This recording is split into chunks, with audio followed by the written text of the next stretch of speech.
Shabbat Shalom. Shabbat Shalom. Je suis béni d'être avec vous ce matin pour partager la parole de Dieu. C'est un grand privilège pour moi de vous parler de ce que Dieu m'a donné à vous partager. Premièrement, j'aimerais vous dire deux choses. Comme vous savez probablement, notre pasteur Basili de l'Église russe est parti avec le Seigneur. Et c'est là qu'on allait avant. Il a enseigné la parole de Dieu en russe. Et hier, il y avait des funérailles. Et on voit que c'était des gens qui témoignaient, qui avaient vraiment montré du fruit pour le Seigneur. Et maintenant, il est parti avec le Seigneur. Il y avait des gens de l'Église polonaise, de l'Église russe. C'était un beau moment. Et maintenant, j'aimerais vous montrer cette photo de Jérusalem. On est avec eux par cette photo. Deuxième photo, ils sont là-bas. Jacques et Sharon, Rémi et beaucoup d'autres. Je veux juste regarder sur cette photo ceux que vous connaissez. Vous voyez Rémi ici. Il est à la gauche. Rémi est là il est là. Angus à côté, à sa droite, il prie contre le mur de Jérusalem. À côté. On a hâte de les revoir pour qu'ils partagent avec nous ce qu'ils ont vécu là-bas. Bientôt nous allons être ensemble. Ils reviennent lundi. Et mercredi, il y aura une étude biblique avec notre pasteur qui sera de retour. Aujourd'hui, je vais parler du sujet des étoiles dans les Écritures. On aura passé dans 45 minutes de tout couvrir le sujet. Je vais juste en parler, effleurer le sujet et on pourra y retourner par la suite. J'aimerais qu'on commence à lire le psaume 147, 1 à 6. Psaume 147, versets 1 à 6. Il n'est pas sur l'écran, mais vous pouvez écouter. Louez l'Éternel, car il est beau de célébrer notre Dieu, car il est doux, il est bienséant de le louer. L'Éternel rebâtit Jérusalem. Il rassemble les exilés d'Israël. Il guérit ceux qui ont le cœur brisé et il pense leurs blessures. Il compte le nombre des étoiles, il leur donne à toutes des noms. Notre Seigneur est grand, puissant par sa force. Son intelligence n'a pas de limite. L'Éternel soutient les malheureux, il abaisse les méchants jusqu'à terre. Ce psaume parle de la souveraineté de Dieu qui règne sur tout l'univers. Combien c'est bon de louer et chanter les chants de célébration à notre Créateur des cieux et de la terre. Et Dieu va bénir toutes les nations de la terre qui vont accepter le Seigneur dans la grande tribulation. D'une main, le Seigneur compte les étoiles d'un côté, et de l'autre côté, il soutient tous ceux qui sont en besoin et qui crient à lui.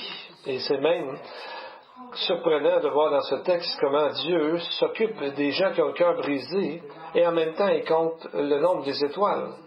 Un peu comme s'il y avait une relation entre les étoiles dans les cieux et les peuples sur la terre.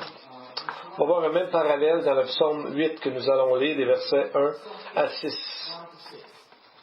Au chef des chantres, sur la guitite, psaume de David. Éternel notre Seigneur, que ton nom est magnifique sur toute la terre. Ta majesté s'élève au-dessus des cieux.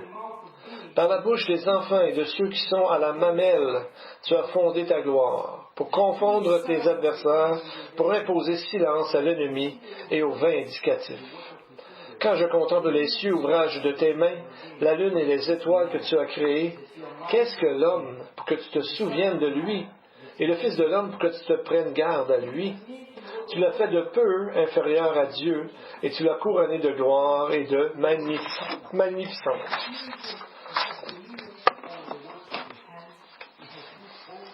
Donc, on voit qu'il dit qu'il a couronné de magnificence.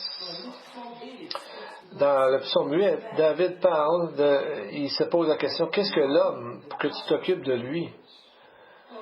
Qui sommes-nous dans la grandeur de l'univers? Qui sommes-nous comparé à la lune et les étoiles? Dieu nous considère, l'humain, tellement élevé qu'il est juste un petit peu plus bas que lui-même. Donc, comment ça peut se comprendre? Il y a les anges qui sont là, mais on voit que c'est seulement à travers le Messie, Jésus, qu'un homme peut devenir comme ça. Car Jésus lui-même est devenu juste un peu en dessous des anges lorsqu'il est venu sur la terre. Il était homme, mais il s'est abaissé jusqu'à venir mourir pour nos péchés. Quand on lit le passage, c'est qu'on voit que Dieu a créé les étoiles physiques dans les cieux, et en même temps, on compare dans ce psaume toutes les étoiles à des personnes. Et nous allons voir dans Genèse 1, même genre d'idée qui va arriver, même genre d'image dans Genèse 1 à 16 à 19.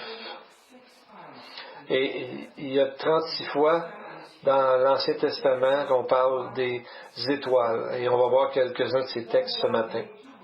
Verset 1,16 de Genèse. Dieu fit les deux grands luminaires, le plus grand pour présider au jour et le plus petit pour présider à la nuit. Il fit aussi les étoiles.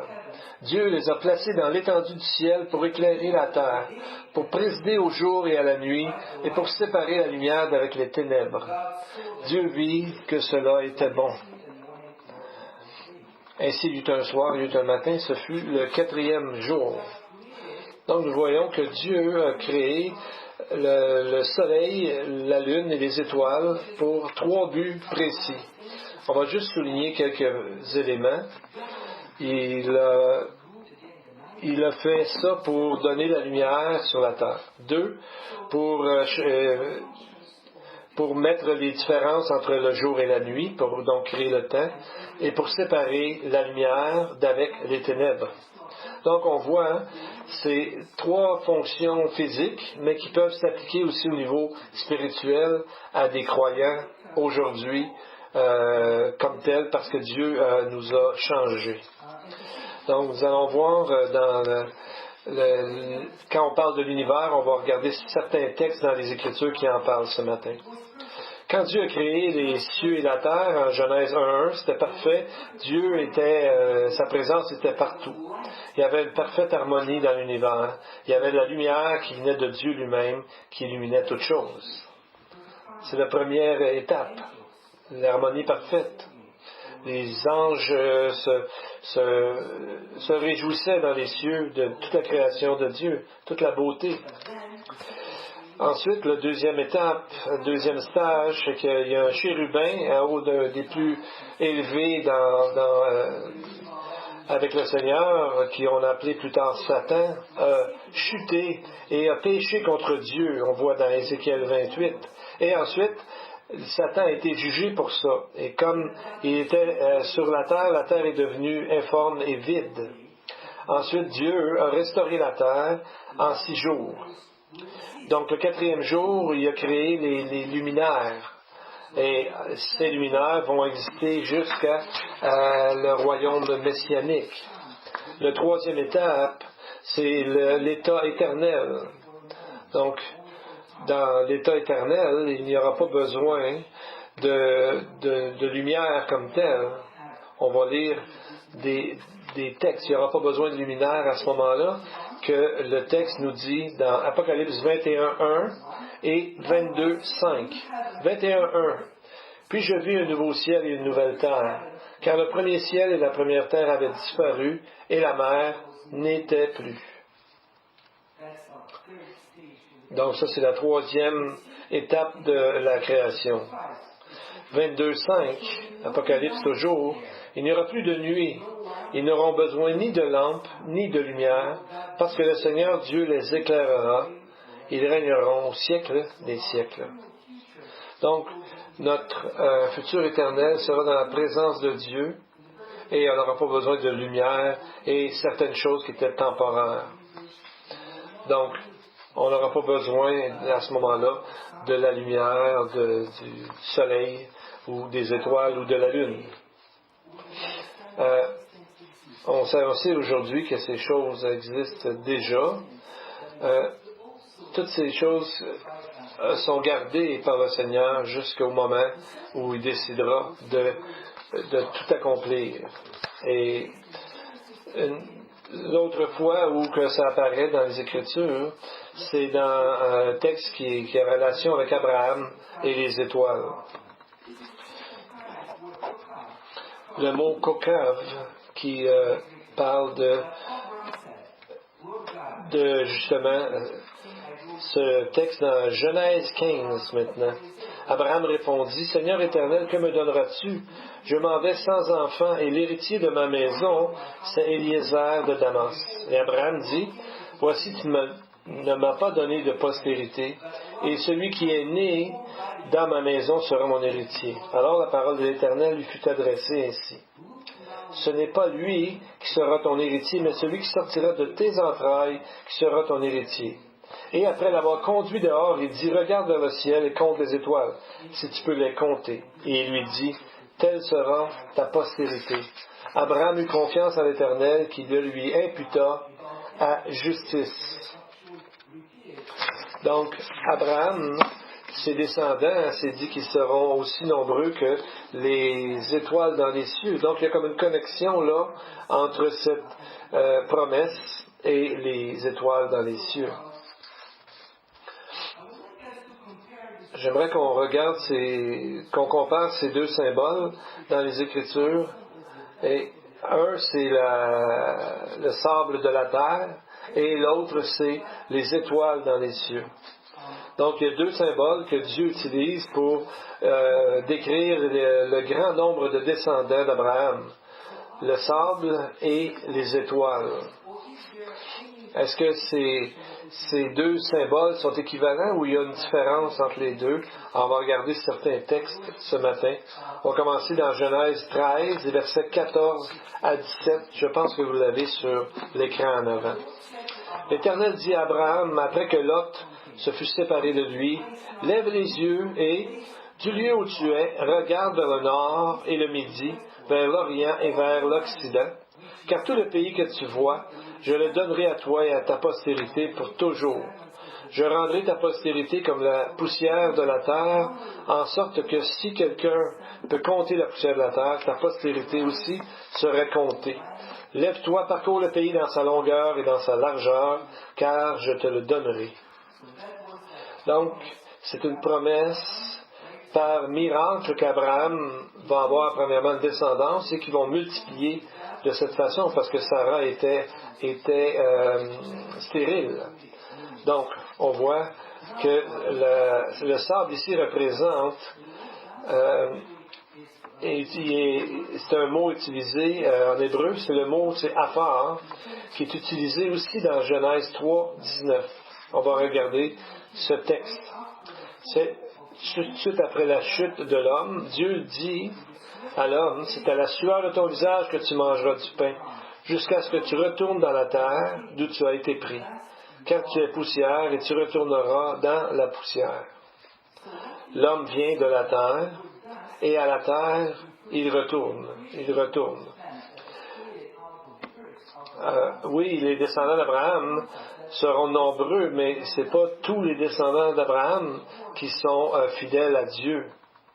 Donc, la grande promesse donnée à Abraham ne garantit pas comme telle le salut de tous les Juifs. C'est une question d'avoir la foi dans ce que Dieu a promis dans sa parole et non pas directement comme tel. Donc, il y a la foi qui doit être mise en action. Quand on parle des étoiles, on a vu tantôt avec Abraham a cru et cela lui a été imputé à justice. Et un texte parallèle, Jésus nous a dit dans Jean 3, 5 à 7, et dit à Nicodème, Jésus dit à Nicodème, en vérité, je te le dis, si un homme ne naît d'eau et d'esprit, il ne peut entrer dans le royaume de Dieu. Ce qui est né de la chair est chair, et ce qui est né de l'esprit est esprit. Ne t'étonne pas que je t'ai dit, il faut que vous naissiez de nouveau. Donc, on voit que les descendants d'Abraham seront nombreux, mais on voit ici que c'est par la foi qu'on entre dans le royaume de Dieu et dans l'état éternel ensuite. Ce qui est chair, le texte nous dit, c'est de la chair, et ce qui est de la poussière est aussi de la poussière. Donc, c'est pas quelque chose qui peut être fait donc de notre vie naturelle. Oui, on peut voir les étoiles, mais on ne peut pas les compter. On ne sait pas combien il y en a tellement. Donc, on voit, quand on voit le sable, on le voit, mais c'est trop proche de lui, puis en même temps, ça non plus, on ne peut pas le compter. Donc, c'est par rapport à la foi que tout ça se joue. Donc, les rabbins ont pensé à ça aussi. Et ils ont vu ces paradoxes comme nous. Et ils ont fait une distinction entre les étoiles et le sable. Il y a un rabbin, Kim Hee, qui a écrit par rapport à Genèse 15:5. Il l'a amené à l'extérieur. La prophétie a commencé en l'intérieur de la tente, mais il l'a amené à l'extérieur dans une vision prophétique, comme il est arrivé à Ézéchiel, quand Ézéchiel dit que l'Esprit l'a amené entre le ciel et la terre, et l'a amené à voir des visions de Dieu dans Jérusalem, dans Ézéchiel 8:3. Donc, c'est comme s'il disait, regarde vers le ciel et compte les étoiles. On voit qu'il parle ici du temps du Messie, lorsque il va y avoir finalement tous les gens qui auront cru dans le Messie, et eux-mêmes deviendront une lumière pour le monde. Donc le rabbin Kim Hee a fait une connexion entre les étoiles et le temps du Messie, très intéressant. Et aussi, il a montré que par la lumière de ceux qui vont croire vraiment, vont être la lumière pour les nations de la terre. Il y a un autre rabbin, Judah Bar Ilai, a écrit dans le Talmud, pourquoi on parle de ces deux choses-là. Cette nation est comparée au sable de la mer et aussi comparée aux étoiles. Quand ils descendent vers la terre, mais lorsqu'ils montent vers les étoiles. Donc, on pourrait dire ici, dans le fond, ce que ce rabbin dit, c'est pas seulement d'être né juif qui fait qu'on hérite les promesses de Dieu, parce que nous sommes de poussière et nous retournerons dans la poussière. Mais c'est par la foi où nous aurons accès comme aux étoiles. C'est une façon de voir. Comme si, mettons, on est né dans une famille catholique, il faut quand même, par la foi, d'être né de nouveau. Et la même chose pour les Juifs ou dans toute personne. C'est par la foi qu'on devient enfant de Dieu. Il y a un passage parallèle qu'on pourrait regarder, Deutéronome 28, 62. Après avoir été aussi nombreux que les étoiles du ciel, vous ne resterez qu'un petit nombre, parce que tu n'auras pas obéi à la voix de l'Éternel, ton Dieu. Donc on voit que c'est dans Deutéronome, et Dieu dit déjà qu'après avoir été nombreux comme les étoiles du ciel, comment comprendre qu'ils aient été nombreux un jour comme les étoiles du ciel? Dans l'histoire, ils n'ont jamais été aussi nombreux que ça. Peut-être dans le passé, ils ne pouvaient pas probablement être plus que 10 millions. Maintenant, ils sont à peu près 14 millions. Mais comment peut-on comprendre ces choses-là? Donc, même aujourd'hui, comment on peut faire le lien que c'est aussi nombreux que les étoiles du ciel? L'important, c'est de ne pas regarder au nombre exact physique de Juifs vivant sur terre pour essayer d'arriver au total du calcul, mais c'est dans le sens qu'il va y avoir tellement de gens à travers l'histoire qui vont croire en Dieu que ça devient aussi nombreux que les étoiles du ciel. Et seulement Dieu, c'est le nombre. Et notre pasteur, Jacques Gabizon, a dit, noter aussi que la poussière et les étoiles montrent la générosité de Dieu envers son peuple, envers ceux qui vont croire. Il donne un nombre incroyablement grand. Donc, même s'il y a seulement qu'un petit nombre, Dieu a toujours gardé un reste de croyants. À travers toute l'histoire, il y a toujours eu des gens qui ont cru en lui, même si c'était la minorité. Maintenant, dans l'expression des étoiles du ciel, ça a un côté physique, mais ça a un côté spirituel. Donc, ce que Dieu fait, quand Dieu accomplit ses promesses, c'est autant au niveau physique qu'au niveau spirituel. Donc, jusqu'à maintenant, on ne voit pas un nombre aussi grand de Juifs qui existent présentement. Mais l'histoire n'est pas terminée encore. Donc, si je vous lis encore un passage, un de mes passages favoris, Ésaïe 54, qui est juste après cette prophétie messianique d'Ésaïe 53 qui parle du Messie. Donc, juste après ça, nous avons ces versets suivants qui sont vraiment éclairants pour notre étude ce matin. 54, verset 1 de Ésaïe. 1 à 3, nous allons lire.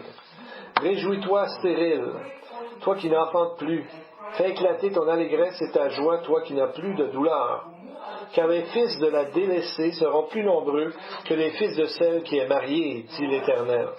Élargis l'espace de ta tente, qu'on déploie les couvertures de ta demeure. Ne retiens pas. Allonge tes cordages et affermis tes pieux, car tu te répandras à droite et à gauche.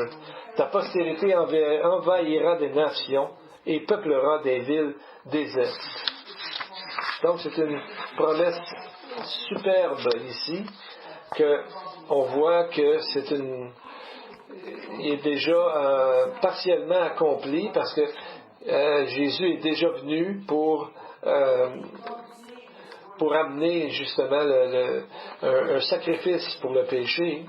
Donc on voit qu'il y a des Juifs individuellement qui ont cru à Jésus lorsqu'il était sur la terre, mais on voit des textes que toutes les nations un jour en viendront à croire à Dieu. Et c'est là, à ce moment-là, qu'ils vont tous être ensemble et ils vont regarder vers le Seigneur qu'ils ont percé. Donc, Ésaïe 53 était juste avant ce beau texte qu'on a lu ce matin. Et Dieu parle aussi à un autre endroit de deux femmes. Une femme qui héritera, puis une femme qui n'héritera pas le royaume de Dieu. Nous allons voir ces textes-là un peu plus tard. Maintenant, nous allons voir un texte dans Ésaïe. Ésaïe parle souvent des Juifs qui vont faire partie du reste, qui vont croire, et des Juifs qui ne croiront pas. Vous allez voir ici un texte où on voit les deux dans ces mêmes versets qui se suivent. Ésaïe 65, 9 à 12. « Je ferai sortir de Jacob une postérité et de Juda un héritier de mes montagnes. Mes élus posséderont le pays et mes serviteurs y habiteront. Le Saron servira de pâturage au menu bétail et la vallée d'Accor servira de gîte au gros bétail, pour mon peuple qui m'aura cherché. Mais vous qui abandonnez l'Éternel, qui oubliez ma montagne sainte, qui dressez une table pour Gad et remplissez une coupe pour Méni, je vous destine au glaive, et vous fléchirez tous le genou pour être égorgés, car j'ai appelé et vous n'avez pas répondu, j'ai parlé et vous n'avez pas écouté. Mais vous avez fait ce qui est mal à mes yeux, et vous avez choisi ce qui me déplaît. » Donc on voit dans ces versets, au début, il y a un reste, une postérité. Et il y a une autre postérité, si on veut, mais qui n'acceptera pas, qui ne voudrait pas écouter Dieu. Donc on voit dans seulement ces 4 versets, on voit les 2 genres de réponses que les Juifs peuvent avoir envers Dieu. Et donc faire partie du reste ou non. Donc Dieu parle au reste. Et si la femme mariée dans Ésaïe 54, c'est la nation d'Israël avant la seconde venue de Jésus. Parce que la majorité des Juifs ne croiront pas au Messie jusqu'à un certain moment où tous vont croire en même temps. Et à ce moment-là, il va arriver que ces gens, tous les gens qui vont croire en même temps deviendront la nation d'Israël qui sera avec Dieu. Et on va voir dans un autre texte. Et la femme mariée dans Ésaïe 54:1 parle d'Israël aujourd'hui, qui est considérée comme la femme de Dieu. Et la femme qui est désolée, qui est laissée seule, c'est la femme qui était les Juifs historiques, mais qui dans le fond ne sont pas des croyants. Et c'est ce que la différence entre ces 2 femmes dans le texte.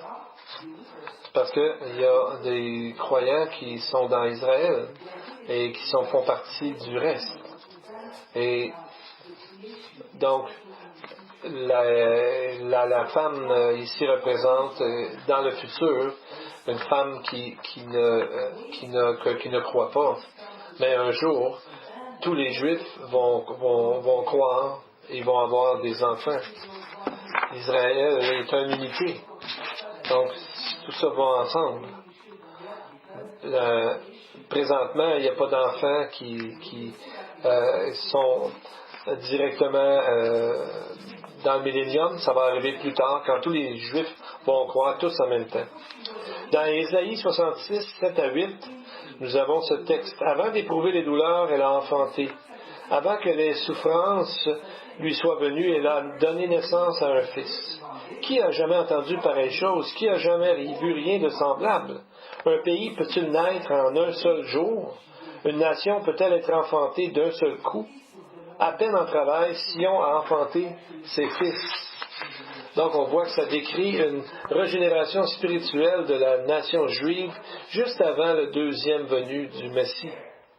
Quand ces gens vont entrer dans le millénium, ils vont avoir beaucoup d'enfants.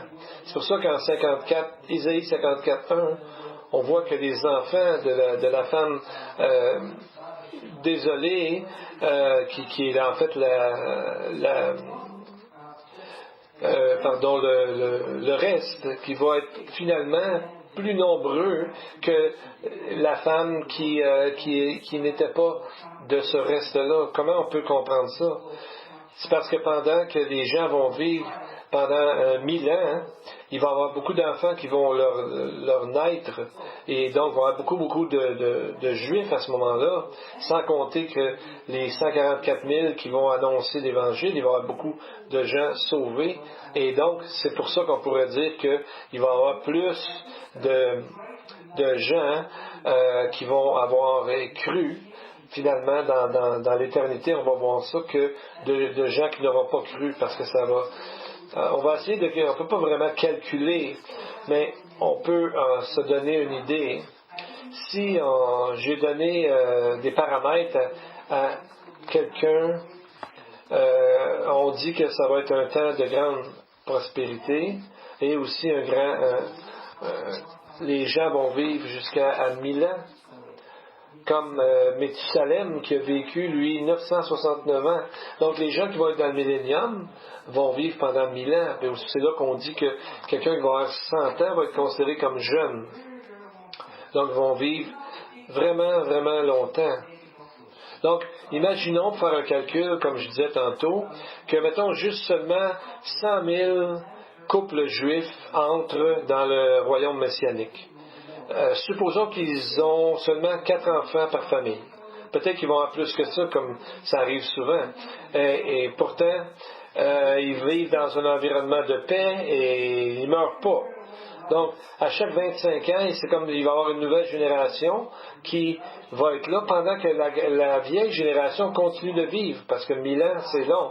Donc, on va avoir beaucoup un grand nombre. J'ai demandé à mon père, qui est un mathématicien, de tout multiplier ça, et je suis arrivé avec ce chiffre-là. Voyez-vous en avant. C'est tellement un gros chiffre, on peut même pas... Il y a peut-être 6 séries de zéros, donc c'est un chiffre incroyable à dire. Je ne suis pas sûr d'être capable de dire ce chiffre-là. Mais c'est un nombre incroyablement grand. On ne sait pas où ils vont vivre, mais où est-ce que Dieu va les placer, je ne sais pas. Mais on voit que il va y avoir des façons de faire que Dieu va arranger, et Israël va avoir enfin tout son territoire comme il avait été promis à Abraham, un très grand territoire qu'ils n'ont jamais eu, mais ça va arriver parce que Dieu l'a promis. Mais donc, si on enlève 24 millions, mettons, d'enfants de la femme mariée, donc, mettons, on met 10 millions dans l'histoire qu'il y a eu, qu'on pense, qu'on a pu calculer jusqu'à maintenant, et 14 millions aujourd'hui. Donc, on voit la différence entre ces deux grands chiffres-là, même si on n'est pas absolument certain du chiffre exact. On voit une image de la différence entre ces deux chiffres par la grâce de Dieu et la promesse de Dieu. Donc, ça va être aussi les saints de l'Église qui vont être là. Il va y avoir les Juifs qui vont accepter Jésus. Et tous ces gens-là vont être dans un royaume millénaire pour 1000 ans. J'ai très hâte d'arriver là. Et je sais que les saints de l'Ancien Testament seront ressuscités. Les saints, les gens qui ont cru pendant la tribulation seront ressuscités. Et tous ces gens-là seront un jour avec Jésus, notre Messie, notre Seigneur, tous ensemble. C'est une belle pensée de se rappeler ce matin. Pardon. Et aujourd'hui, on voit que Paul applique cette pensée-là dans Galates 4, 27 à 28. Paul applique le texte de Ésaïe 54, 1 à tous les croyants en Jésus dans sa lettre aux Galates. Il ne l'explique pas absolument comme tel, mais il fait comme une application avec ce texte-là dans Galates 4, qui parle du peuple juif.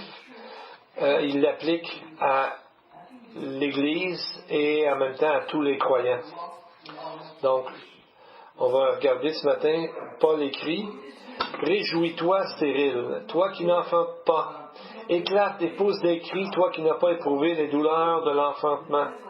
Car les enfants de la délaissée seront plus nombreux que les enfants de celles qui étaient mariées. Pour vous, frères, comme Isaac, vous êtes enfants de la promesse. » Donc, on voit comment Paul applique ce texte d'Ésaïe 4 dans la réalité de l'Église aujourd'hui. Donc, c'est une consolation pour tous les croyants de se dire qu'un jour, on va être tous ensemble. Et là, maintenant, quelqu'un va dire quelle est la connexion avec les étoiles? C'est que Abraham, quand il a vu les étoiles, il en a vu, mais il n'était pas capable de toutes les compter. Mais il a vu qu'il y avait des étoiles, que la promesse s'appliquait, mais qu'il y avait encore plus d'étoiles que ça, donc ça allait encore plus loin. Donc un peu de la même façon, par la foi, la Bible nous dit que nous sommes tous des enfants d'Abraham. Donc Abraham, par la foi, nous sommes partie de sa famille, nous faisons partie des descendants d'Abraham dans le sens que nous avons la foi. Et c'est par la foi que nous allons dans cette réalité-là avec Dieu. Donc dans ce sens, on peut être comptés nous-mêmes, les Juifs et les gentils, dans ces étoiles-là, ensemble, dans ce nombre total. J'aimerais lire dans Daniel 12, 2 à 3, comment cette image des étoiles s'applique aussi aux nations. Plusieurs de ceux qui dorment dans la poussière de la terre se réveilleront, les uns pour la vie éternelle, et les autres pour l'opprobre, pour la honte éternelle. Ceux qui auront été intelligents brilleront comme la splendeur du ciel, et ceux qui auront enseigné la justice à la multitude brilleront comme les étoiles à toujours et à perpétuité. Donc ce passage s'applique autant aux Juifs et aux gentils qui auront eu la connaissance, la sagesse, qui dans le fond vient par la foi de Dieu. Donc, les gens qui auront cru font partie de ces gens-là. C'est écrit aussi qu'ils vont briller comme des étoiles pour toujours et à perpétuité. Donc, il n'y aura pas d'étoiles physiques dans l'état éternel, mais les croyants vont être des lumières. Donc, et Dieu sera leur lumière que nous allons voir, nous avons vu tantôt dans les textes d'Apocalypse 22. Donc, l'important c'est, est-ce que notre nom est écrit dans le livre de vie de Dieu? Parce que les choses de cette terre passeront.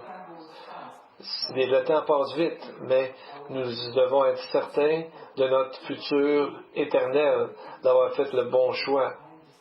Si aujourd'hui vous comprenez, vous pouvez dire au Seigneur, je suis un pécheur, et la seule façon d'être sauvé, c'est de recevoir Jésus, qui a tout payé pour mon péché, de le recevoir dans mon cœur comme un sauveur personnel. Et à ce moment-là, on est sauvé et on est avec Dieu pour l'éternité. J'aimerais aller un peu plus loin aussi avec ce texte-là, comment on peut voir ces enseignements sur les étoiles avec notre vie à nous.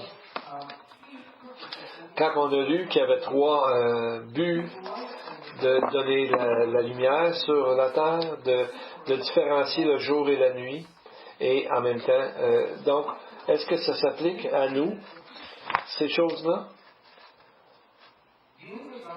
Les croyants sont appelés à être la lumière de ce monde. Qu'est-ce que ça veut dire? Ce monde est dans un monde de ténèbres spirituellement. Donc, quand nous sommes de la lumière et les gens nous entendent parler de la lumière de Dieu, ou encore nous voient agir d'une façon qui ressemble à Dieu, donc nous devenons la lumière de ce monde. Donc, peut-être que ça ne leur tente pas de croire, mais ils vont voir que nous avons quelque chose de différent. Donc, nous brillons dans ce monde, comme certains textes nous disent de faire, nous encouragent à faire.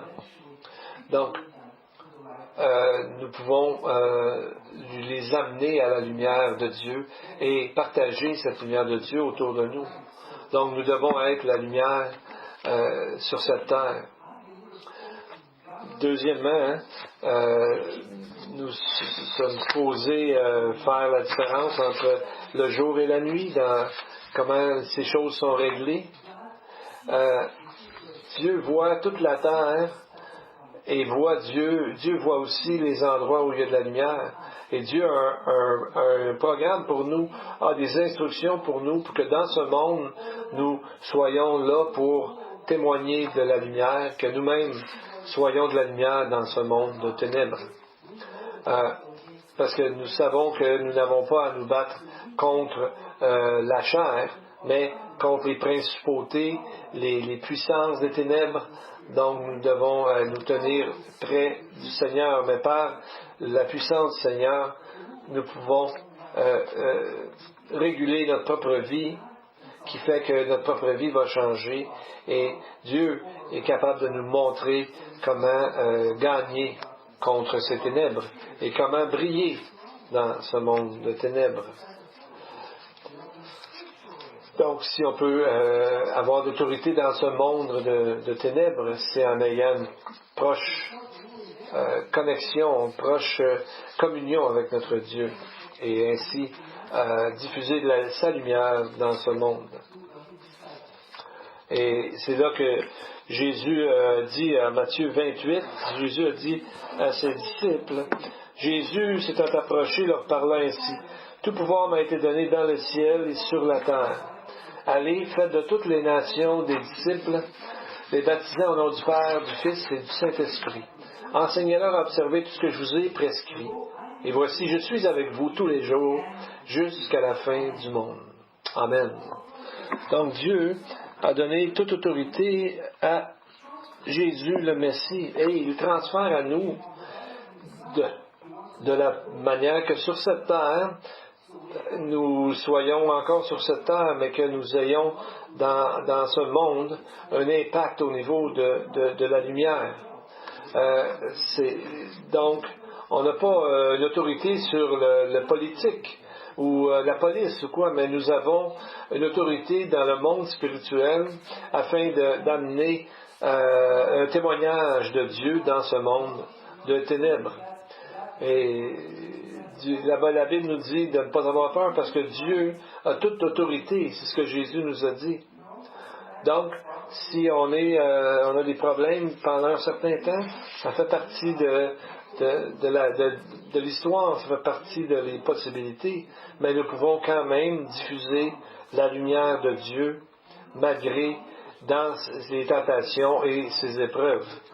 Donc, pour que les gens soient attirés par cette lumière. Dans Apocalypse 2, versets 26 à 28, Jésus dit quelque chose de très intéressant pour le reste. Il dit, à celui qui vaincra, qui gardera jusqu'à la fin mes œuvres, je donnerai autorité sur les nations. Il les pètera avec une verge de fer, comme on brise les vases d'argile, afin que moi-même, ainsi que moi-même, j'en ai reçu le pouvoir de mon Père, et je lui donnerai l'étoile du matin. Donc Jésus parle au reste qui a été fidèle dans l'église de Thyatire, qui lui promet de lui donner l'étoile du matin. Donc, c'est écrit ici qu'il va nous faire régner avec lui. Donc, pour avoir le pouvoir sur ce monde. Et donc, on sera co-héritier et on sera là aussi pour, dans sa grâce, Dieu nous donnera un rôle pour travailler dans ce monde de ce qu'il nous donnera à faire. Donc, comme la parole nous dit que le bien l'emporte sur le mal dans notre vie. Qu'est-ce que ça veut dire de recevoir l'étoile du matin? L'étoile du matin, c'est en grec proinos aster. C'est une étoile qui arrive très tôt le matin. Et donc, ça nous montre que dans l'Église, on va avoir premièrement des corps glorifiés. Et même avant les saints qui vont mourir pendant la tribulation pour leur foi. Et nous allons être comme cette étoile du matin. Donc c'est une position d'autorité que le Seigneur nous donnera pour régner avec lui durant le royaume messianique. Donc, de séparer la lumière des ténèbres, qui était la troisième fonction de la lumière, comme nous avons vu au début. Qu'est-ce que ça veut dire dans le monde spirituel? On voit la séparation dans la lumière et les ténèbres. Quand il y a des éclipses, on peut voir ça carrément sur la planète. Et comment ça peut s'appliquer de séparer la lumière des ténèbres? 2 Timothée 2,15. Efforce-toi de te présenter devant Dieu comme un homme éprouvé, un ouvrier qui n'a pas à rougir, qui dispense droitement la parole de la vérité. Donc, on nous dit ici de dispenser droitement, de distinguer entre les vérités et l'erreur, de tester les esprits, d'examiner les esprits et de vivre en accord avec la lumière que donne la parole de Dieu. Donc, c'est important de dispenser la parole de vérité comme il faut, comme elle doit être, pour que notre système de croyance soit basé sur la parole de Dieu et non sur des fables et d'autres histoires. Et d'arranger notre vie selon la parole de Dieu pour savoir quand faire des choses, quelles décisions prendre, quand écouter, quand parler, que toute notre vie soit selon ce que nous voyons dans les Écritures. Et de cette façon, nous serons la lumière du monde. En conclusion, j'aimerais lire Apocalypse 22, 16. C'est un des derniers versets des Écritures et on voit que ça éclaire la Bible pour nous parce que Jésus lui-même, c'est lui qui dit ceci. Moi, Jésus, j'ai envoyé mon ange pour vous attester ces choses dans les églises. Je suis le rejeton et la postérité de David, l'étoile brillante du matin. Ces versets ensemble s'appellent, on voit que dans ces versets, Jésus est appelé l'étoile brillante du matin. Donc, Jésus, pourtant qu'il n'avait aucun éclat sur la terre pour attirer les regards, dans sa gloire, il a la lumière qui va illuminer tout le monde. Donc, on voit la différence. Donc, pour nous, on ne sera pas brillant autant que Jésus. On va prier maintenant ensemble et soyons la lumière de Dieu sur cette majesty that is in our midst right now, Lord, and you are shining from your word. You're shining from your spirit, Lord, and we thank you so much. Help us, Lord, to continue to apply your word in our lives so we can walk humbly before you, Lord, and receive the things that you have given to us and share it with others and being joyful in your presence because your joy is our strength. We praise you in Yeshua's name. Amen.